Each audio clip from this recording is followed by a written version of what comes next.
রান্না হয়ে গিয়েছে খিচুড়ি। এখন দুপুরবেলা, অনেক রোদ উঠছে।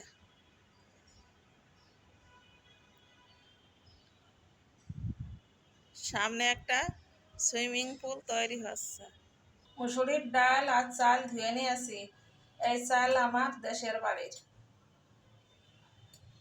আর এখানে যে পেঁয়াজ, রসুন, কাঁচা মরিচ, শুকনা মরিচ, কয়েকটা রসুনের কোষ ও হলুদ আর লবণ।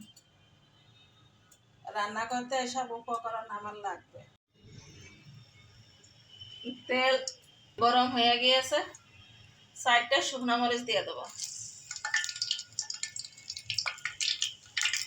দিয়ে দেবো পেঁয়াজ আর রসুন।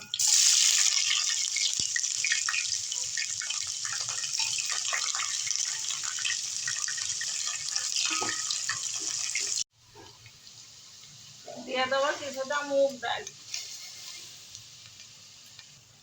দিয়ে দেবো আদা, থেতো করা আদা।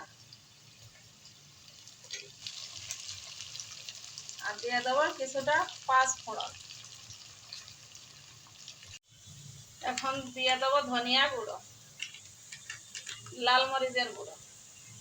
মশলাগুলো ভাজা হয়ে গিয়েছে। এখন চাল আর ডাল দিয়ে দেবো। কিছু আলু কেটে রেখেছিলাম, কাঁচামরিচ, স্বাদ মতন লবণ, পরিমাণ মতন হলুদ একসাথে দিয়ে দেবো। এখন মিক্স করে নেব।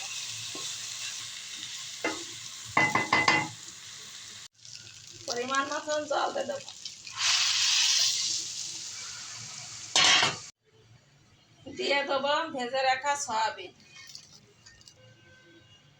এখন ঢেকে দেবো। ঢাকনা খুলে নেব।